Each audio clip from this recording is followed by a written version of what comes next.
Бисмиллахи р-Рахмани р-Рахим. Альхамдулиллахи раббил аламин, ва саллаллаху аля сайидина Мухаммадин ва аля алихи ва сахбихи ва саллама таслиман кафира. Ва ба'д. Факад кана аль-хадиту кад интаха бина фил маджлис аль-мади. На прошлой встрече мы говорили о разнице между нравами мусульман и немусульман, обсуждали вопрос о связи нравов с религией. Также на прошлой встрече мы уточняли, что некоторые люди говорят о том, что нрав — это характер человека, не имеющий связи с религией, и что среди мусульман есть обладатели достойных нравов, и что среди мусульман есть обладатели плохих качеств. Мы говорили, что ответом на это будет то, что сам нрав связан со структурой и сущностью человека, и с частью оставшейся фитры в нем, созданной Всевышним в каждом человеке. Мы говорили, что Аллах изначально сотворил людей в прекрасном образе. Мы сотворили человека в наипрекраснейшем образе. Затем человек ее загрязняет желаниями, страстями нафса. На это влияет и воспитание. Потом мы низвергнем их в нижайшее из низких мест. Каждый младенец рождается на своей фитре, и его родители делают из него иудея, христианина или огнепоклонника, сказал посланник Аллаха, саллаллаху алейхи вассалям. Также мы говорили, что обладающие нравами мусульманина и немусульманина подразделяются на три вида.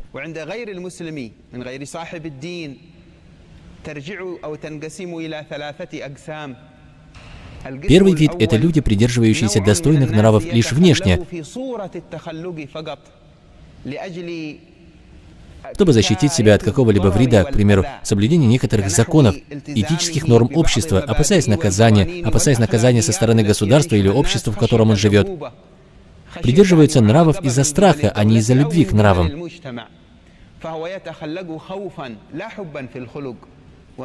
Другая группа людей придерживается нравов, желая получить любовь, внимание людей, получить материальную выгоду или заслужить какую-либо степень среди людей. Третья группа людей придерживаются достойных нравов, поскольку нравы в них являются основой, несмотря на то, ценят люди его нрав или не ценят. Несмотря на то, защитится он от вреда людей или не защитится. Этот третий вид наивысший среди людей. Этого вида также придерживаются верующие и неверующие. Пророк, саллаллаху алейхи вассалям, сказал: «Вы увидите, что люди подобны рудникам. Те из них, что были лучшими во времена джахилии, остались лучшими и в исламе, если усвоили установление религии». Пророк, саллаллаху алейхи вассалям, описал добром тех, кто был в джахилии. После таких подразделений мы сказали, что разница между мусульманином, который находится на самом высоком уровне нравов, с которой не сходил, и между немусульманином, который также достиг высокого уровня в нравах, разница между ними в том, что мусульманин в этом связан с Аллахом, а немусульманин связывает это с самим собой. Немусульманина, если спросить: «Почему не врешь?», он отвечает: «Я недоволен собой, быть лгуном». Это хорошее проявление, которое любит Аллах и его посланник, саллаллаху алейхи вассалям. Аллах любит, чтобы такое проявление было как у мусульман, так и не у мусульман. Но разница между ним и правдивостью мусульманина в том, что он правдив, и целью его является Аллах. Какое влияние бывает между этой и той правдивостью? Об этом мы также говорили на прошлой встрече. О том, кто правдив ради Аллаха, не только ради себя. А разница между этими двумя мы коротко привели в 3 признаках, в которых отличается мусульманин. Первый признак — это стойкость. Сила в стойкости у верующего, правдивость, исходящая от имана.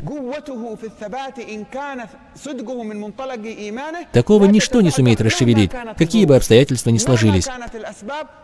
А у неверующего такая стойкость проявляется редко. Среди них есть стойкие, но при определенном тяжелом обстоятельстве они отступают от стойкости.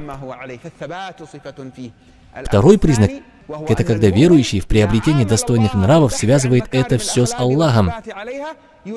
Тогда Всевышний дарует ему нур, способствующий отличить истину от лжи, от сомнительного. Когда дела смешиваются, возникают сомнения. Это является нравом или то, это достойное или то. В таких сомнениях мусульманин получает от Аллаха пояснение и довод. А что касается неверующего, то его решение связано со своей личностью. Иногда он оказывается прав, а иногда ошибается. Итак, разница между верующим и неверующим в следовании нравам — это наличие стойкости, способности отличать. А третий признак — образец для подражания. У мусульманина есть образец, посланник Аллаха, саллаллаху алейхи вассалям. когда верующий понимает что-то из нравов, и потом, если возникают сомнения, интересно, так сделать лучше или так, в этом случае у него есть образец для подражания. И это посланник Аллаха, саллиллаху алейхи вассалям, смотрит на то, как же пророк, саллиллаху алейхи вассалям, поступал в таком случае. К примеру, пришел один мусульманин и причинил другому вред. Тогда его Нафс думает, не надо отвечать ему так же, но надо обучить его воспитанности. Затем Нафс говорит, надо прощать, сдерживать гнев. Сдерживают гнев и прощают людей. Воистину, Аллах любит творящих добро. Но потом Нафс говорит, теперь времена другие, если сдерживать гнев, на меня нападут, ударят, унизят, а религия не одобряет такое. Тут возникают у него сомнения. И что он делает? Смотрит на знания в книге. Книга говорит, сделай то-то. В один момент он думает, я сильный мусульманин, с помощью Аллаха. Пытается это дело решить с помощью различия, но не получается. К чему же он прибегает потом? К подражанию. Смотрит на то, как поступал в таком случае посланник Аллаха, саллиллаху алейхи вассалям. Его семейство, его сподвижники, да будет доволен ими всеми Аллах. Сподвижники считали более возвышенным того, кто прощал. Всевышний Аллах сказал, Аллах приведет других людей, которых Он будет любить, и которые будут любить Его. Они будут смиренны перед верующими. Какое описание тут идет? Они будут смиренными перед верующими, и далее говорится, и непреклонны перед неверующими. Посланник Аллаха, саллиллаху алейхи вассалям, говорил, насколько много раб Аллаха будет прощать, настолько он будет возвышаться. Посланник Аллаха, саллиллаху алейхи вассалям, когда победил своих врагов, неверующих, держал их в руках. Но он их спросил, как вы думаете, как я с вами поступлю? Они сказали, ты уважаемый брат и сын уважаемого брата. Тогда пророк, саллиллаху алейхи вассалям, простил их и сказал, идите, вы свободны. В верующем человеке прощение преобладает над местью. Почему? Потому что у верующего есть образец для подражания, посланник Аллаха, саллиллаху алейхи вассалям, и понимание различия добра от зла укрепляется у верующего, когда он это связывает с образцом. Остался последний момент, который завершит вопрос, поставленный на предыдущей встрече. Мы узнали, что нравы верующего достойнее, чем у неверующего, если они и достигли одного уровня. Их нравы не из-за страха и не из-за желания. Вопрос возникает из-за поведения, которое мы замечаем, как многие мусульмане придерживаются нрава внешне, но не во взаимоотношениях. Даже некоторые, не придерживающиеся, стали издеваться над придерживающимся, говоря ему, «Этот послушный лжец», и занимаются препирательством. Когда речь касается динаров, дирхемов при купле-продаже, мирское побеждает над ними. Тот послушный притеснил меня в моей работе. Этот хорошо не выполняет работу. Нет, нет, нет, вы не религиозны. У вас есть проблема. Эта проблема возникла. Как можно быть исповедующим мусульманином и не следовать нравам? Мы не говорим, что он безгрешный. Безгрешность только у пророков, мир им. Ни сподвижники, ни Ахлюль Байт, ни Аулия не являются таковыми, кроме пророков, мир им. Такова наша акида. Однако нормально ли, когда верующий, совершающий пятикратный намаз коллективно в мечети, соблюдающий пост, совершающий суннаты, хорошо относящийся к нуждающимся, бедным, обманывает, берет взятки, занимается ростовщичеством, причиняет вред человеку в каком-либо деле? Как это может быть? Первый вопрос. Такое существует среди нашего общества? Да, мы видим такие примеры. Будем откровенны между собой. Какая-то храбрость у нас есть. Если мы себя не будем критиковать, то другие будут критиковать нас. Нужно критиковать себя, чтобы добиться улучшения, чтобы другие не критиковали нас и не испортили наше дело, не побили нас, не разрушили наши постройки. Вот такие примеры есть среди нас. Да, есть такое среди нас, в нашем обществе. Вы согласны с этим?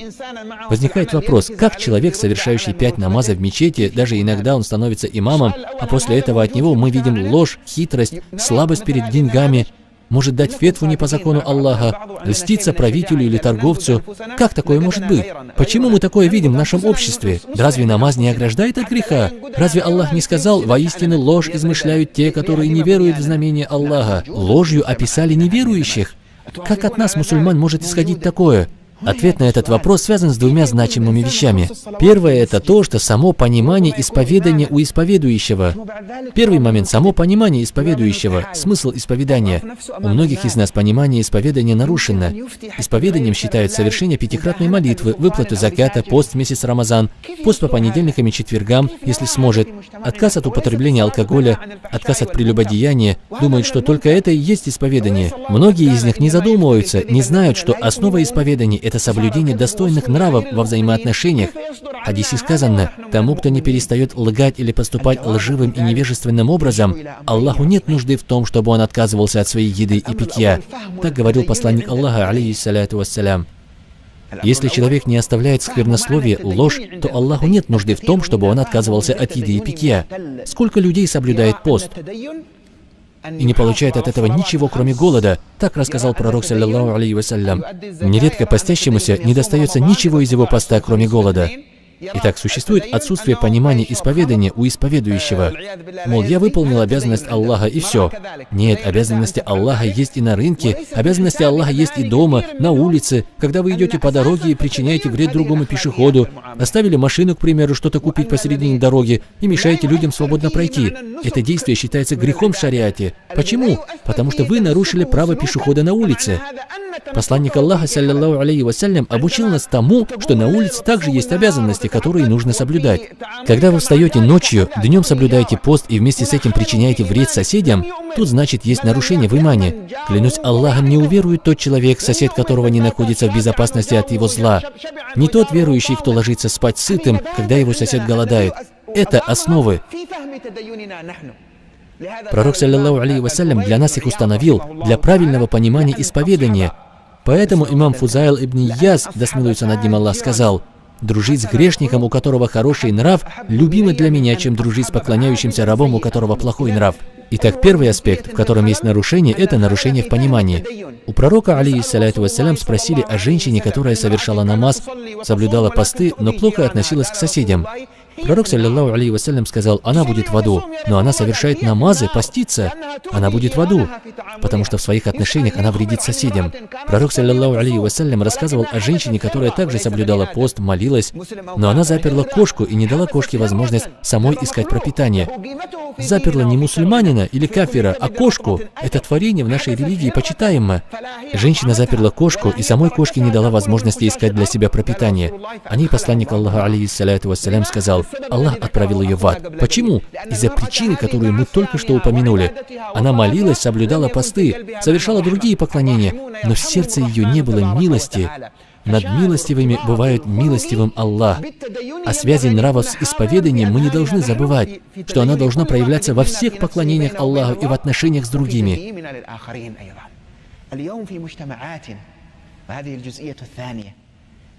Второй момент заключен в нарушении весов очищения исповедующего в обществе. К примеру, для нас исповедующим является красиво читающий Коран.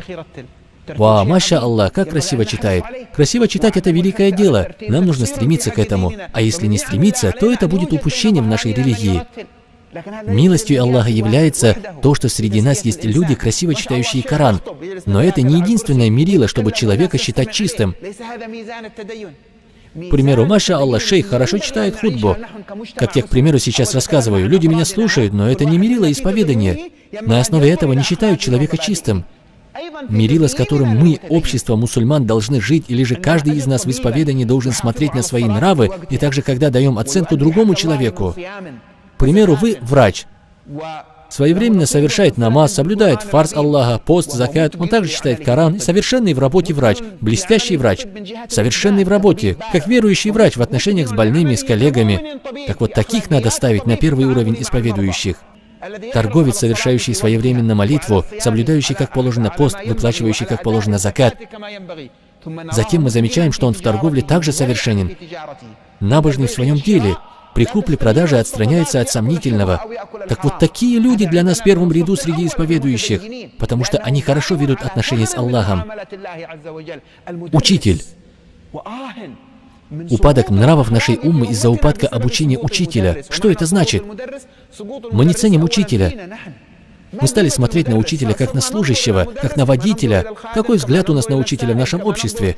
В обществе не мусульман сегодня возвысили учителя, они очень ценят учителя. У них, к примеру, в каждом автобусе вы найдете место для учителя. Если даже там не будет учителя, нельзя туда садиться. Если главный в автобусе замечал, что на это место сел не учитель, то ему делали замечания из-за уважения к учителям. Когда мы видим учителя, выполняющего свою роль как положено, то их мы должны видеть в первом ряду среди исповедующих. Оценка нравов в исповедании, на это надо смотреть. Этот не лжет, он исповедующий. Какая польза от твоей бороды, если лжешь? Какая польза от того, что ты укоротил одежду и лжешь? Или питаешь злобу на других? Какая польза от твоего совершенного чтения Корана и плохого отношения к людям? Этому лжешь, на того клевещешь, унижаешь этого, над тем гордишься. На такие вещи нужно обращать внимание. Первое – понимание исповедания у исповедующего. Второе, что было? Понимание исповедания в обществе. За этим следует третий аспект. Этим мы завершим нашу сегодняшнюю встречу. Третий аспект – это поиск плодов поклонения при жизни. К примеру, я совершил ночной намаз коллективно. Какой плод вашей смиренности в ночной коллективной молитве?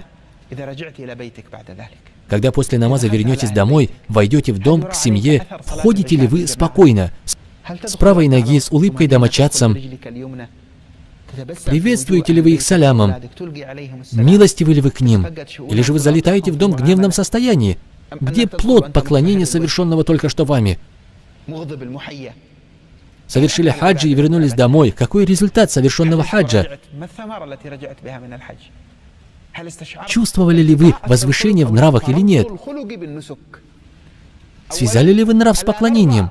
Во-первых, мы недовольны поклонением без нрава как признаком для того, чтобы считаться исповедующим также. Второе – это связывание нравов с поклонением в том смысле, что мы смотрим на поклонение как на школу воспитания нравов. После совершенного намаза надо искать его плоды. Каков признак принятия Всевышним нашей молитвы? Это когда намаз удерживает от греха.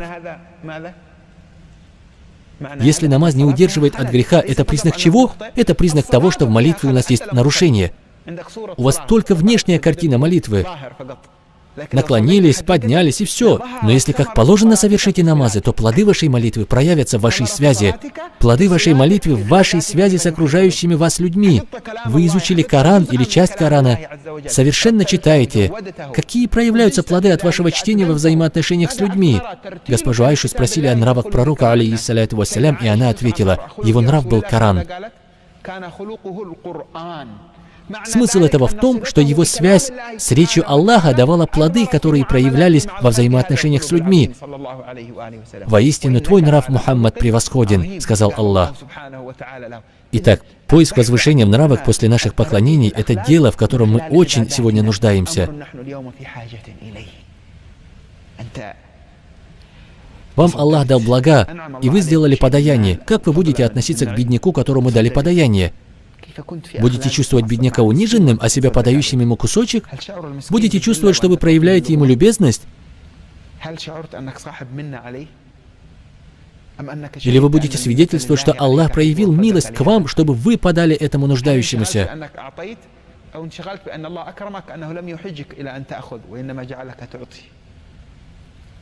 Вы будете чувствовать «я дал», или будете чувствовать «Аллах меня возвеличил, я не из тех, кто берет, Аллах меня сделал из тех, кто дает».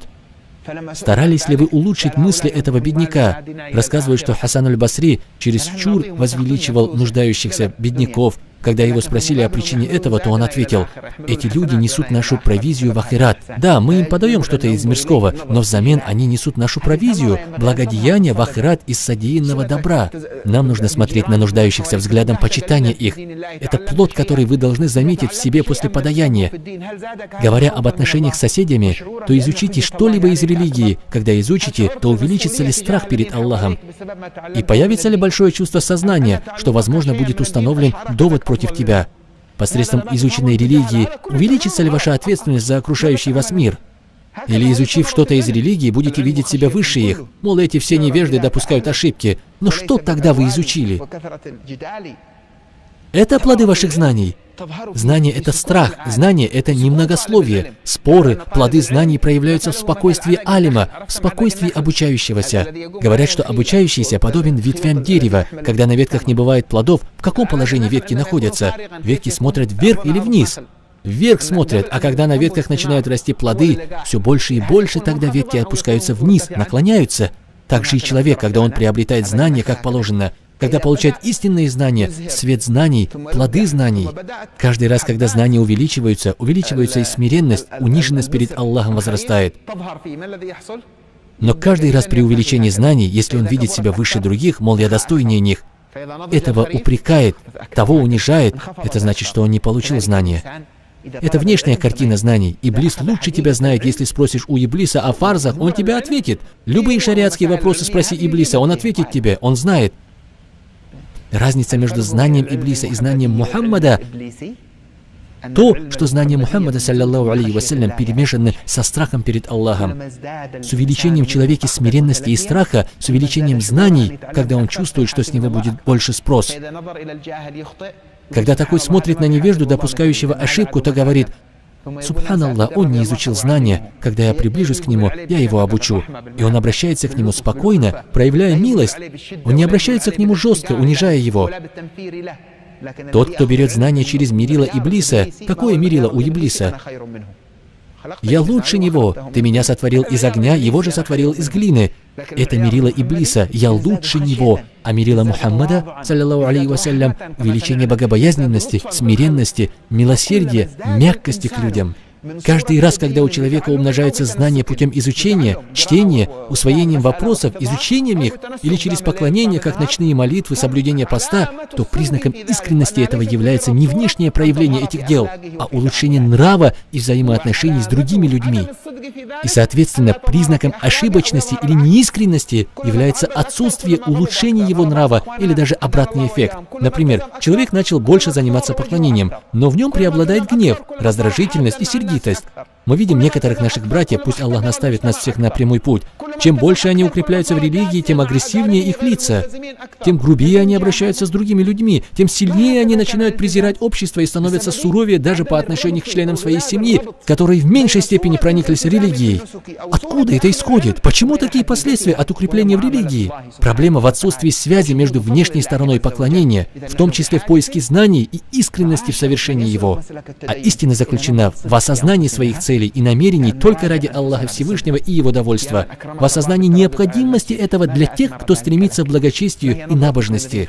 Мы должны пристально взглянуть на самих себя и попытаться найти правдивость в наших сердцах. О тот, кого Аллах благословил возможностью часто посещать мечеть, почему Аллах осчастливил тебя этим? Каково же будет твое мироощущение за пределами мечети? Ведь ты покинешь ее вскоре, как урок окончится. Если ты окажешься в неприятной ситуации, когда, идя своим путем, столкнешься с молодыми людьми плохого нрава, не думающими об окружающих, от грязной, беспокойной и резкой музыки, от которого глохнут все вокруг, а они еще повышают свои голоса неподобающим образом, как ты воспримешь их? Взглянешь ли ты на них с милостью и состраданием, сказав: «О Аллах, они не слышали того, что слышали мы, позволь и им услышать это и приведи их к успеху». И когда ты пройдешь мимо них и встретитесь взглядами, если ты скажешь «Ассаляму алейкум ва рахматуллахи ва баракату», улыбнувшись, и пройдешь спокойно дальше, как вы думаете, как это подействует на них? Или же, покидая урок с некоторой набожностью в сердце, где вы прилежно учились, молились джамаатом, и вот вы видите этих людей, если вы скажете «А'уду билляхи минаш шайтанир раджим», что это такое? Посмотрев на них строгим взглядом, то это не поиск убежища у Аллаха от греха. Это не то, как его стоит искать. Именно в этом и заключается разница между божественным знанием пророка Мухаммада, саллаллаху алейхи вассалям, и знанием Иблиса. Это воспоминание одного из ученика. Он был озадачен тем, что не знал, кому ему идти, к этим людям или к тем.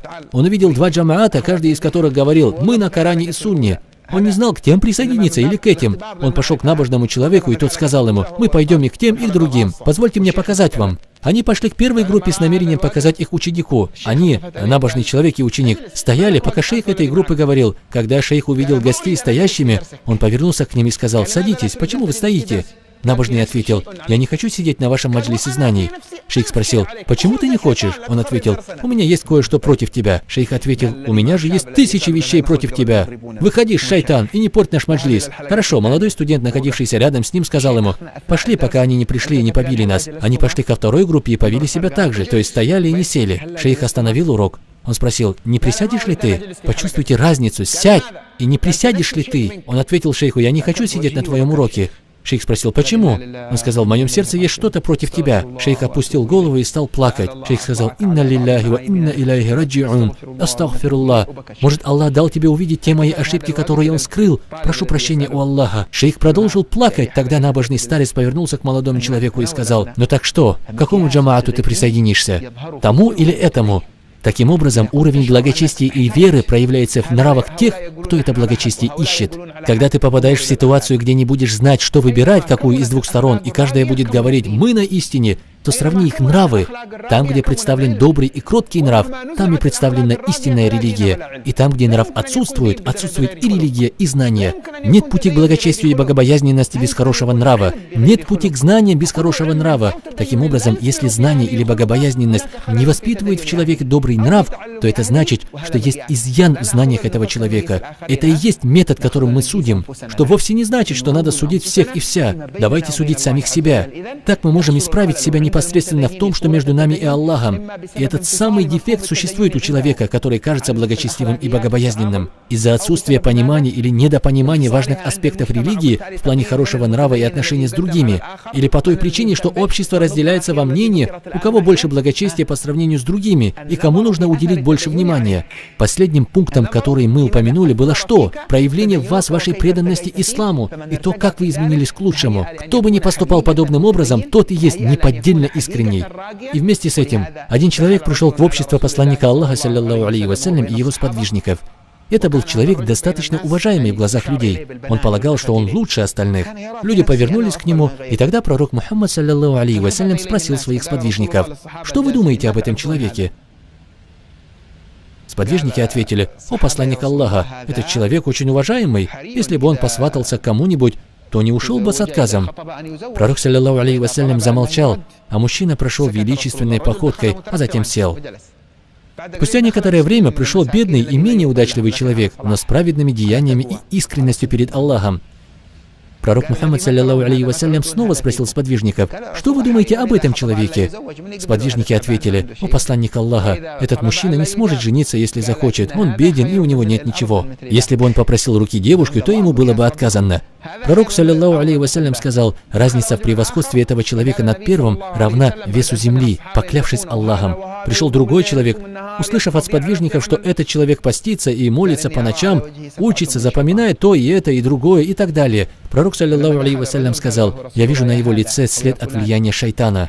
После того, как человек подошел, пророк, саллаллаху алейхи вассалям, спросил его: «О такой-то, считал ли ты себя лучше остальных, находившихся в мечети?» Он ответил: «Да». Пророк, саллаллаху алейхи вассалям, сказал: «Я вижу след воздействия шайтана на твоем лице». Это и есть путь оценивания себя. Если ты пришел куда-то, то не думай, что ты лучше, чем остальные. Это религия адаба к нашему Господу, Аллаху. И это отражение того, как мы ведем себя с другими творениями.